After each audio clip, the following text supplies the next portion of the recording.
Welcome to Therapy Shorts 50. So let's start with this. If you're a people pleaser, you're not being kind. It doesn't matter what you tell yourself. You're trying not to be abandoned. So let's talk about that. Today we're going straight into a pattern almost every codependent person struggles with, and usually without even realizing it.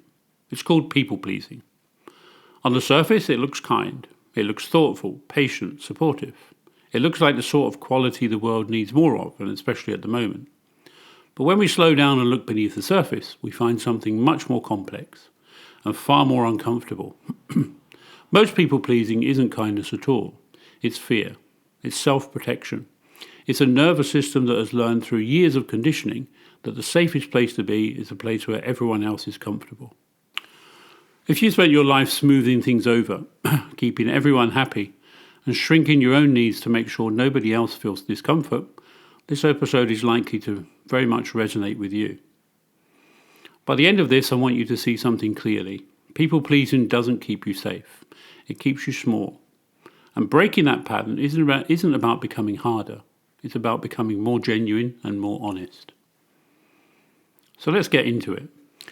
But before we do, I'd like to remind you that there's an audio program on my blog, the onlinetherapist.blog, that looks at recovery from codependency. It's a subscription channel, and if you're interested, you can see it there.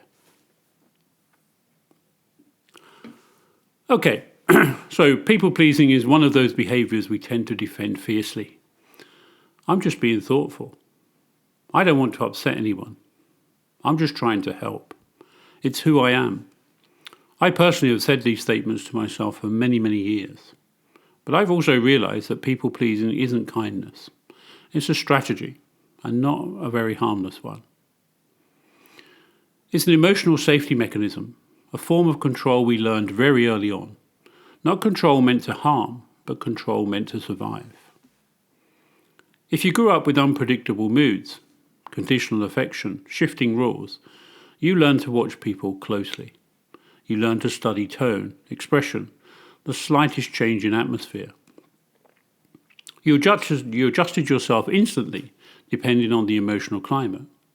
You kept the peace because peace meant fewer explosions, or fewer withdrawals, or fewer cold silences. As a child, you didn't decide to erase yourself. Your nervous system decided for you.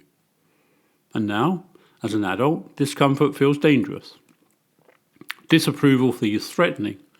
A simple "I'm not happy with you" can activate the same childhood panic that once controlled your world. And so the old pattern switches on. You soothe, you fix, you apologize, you overfunction. You stay agreeable even when your entire body tightens and screams for you to speak up. It becomes the identity. And beneath your persona is a hidden emotional contract. If I keep you happy, you won't leave. If I don't upset you, you won't withdraw. If I make things easy for you, you'll value me.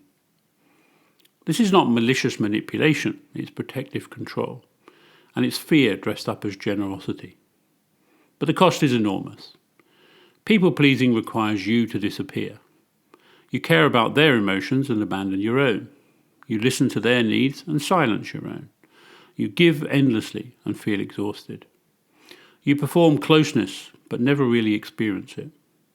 Because to be close, you have to be seen.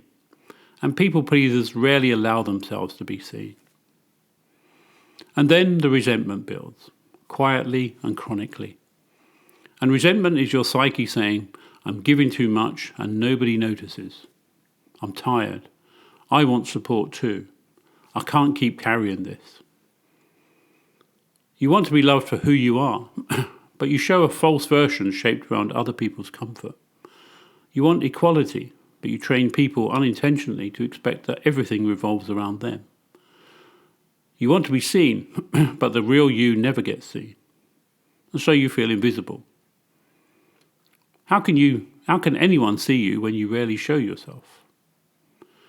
The shift begins when you stop calling this pattern kindness and start calling it what it is. A protective strategy from a younger version of you who's doing everything they could to survive. That younger part isn't wrong. It helped you, but you don't live in that same world anymore. Now, you need authenticity. You need truth. And truth often sounds like, no, sorry, that doesn't work for me. I'm sorry, but I need support too. I disagree, or sorry, I'm not available. These words break the pattern, and inside that break is space for you to exist. And yes, it can feel terrifying, but that terror is not a sign you're doing something wrong. It's just a sign you're doing something new. And let's remind ourselves, people pleasing doesn't keep you safe. It keeps you small. And the question that changes everything is simple. What would I do if I wasn't afraid of disappointing anyone? That answer is your direction, it's your liberation, and it's your first real act of self-leadership. So before we wrap up, let's look at a few practical ways to start loosening this pattern, gently, consistently, and without overwhelming yourself. So start with some small honesties. Small truths are safer than big confrontations. Say, I'm not sure. Oh, I need a moment. Or please let me think about this. These tiny shifts will interrupt the automatic yes that usually comes. Delay your response. People pleasers respond instantly because silence feels dangerous. So give yourself some space. Can I get back to you on that? You'll be surprised how rarely anybody cares about that. Let people be slightly disappointed. That's not cruelty, it's reality. Disappointment isn't danger. It's part of life. Someone being mildly annoyed doesn't mean you're unsafe. And notice your body. Your body reacts before your words do. The tightening, the sinking, the shallower breath, the anxiety. That's your internal alarm saying you're about to abandon yourself. So listen to it. And practice saying no without justifying. People pleasers want to defend every boundary. You don't need a story. No, I can't. No, not today. And that's usually enough. And involve one supportive person, a friend, a partner, a therapist, someone who understands you're working on this. You don't have to do it in isolation. You can expect guilt, but do it anyway. Guilt isn't an indicator of wrongdoing. It's an indicator of unfamiliarity.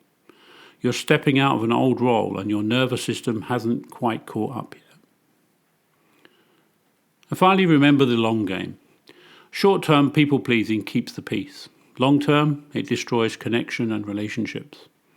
Every boundary is a vote for the kind of relationships you want to build. You're not trying to become difficult. You're trying to become more honest. And that's where we'll leave it for today. If you recognise yourself in this pattern, be gentle with yourself. People-pleasing isn't a flaw, it's protection. It keeps you safe, but it's not helping you anymore. Over the next few days, notice the tiny moments where you mute yourself to manage someone else's comfort. These moments aren't failures, they're invitations. And keep that one guiding question close. What would I do if I wasn't afraid of disappointing anyone?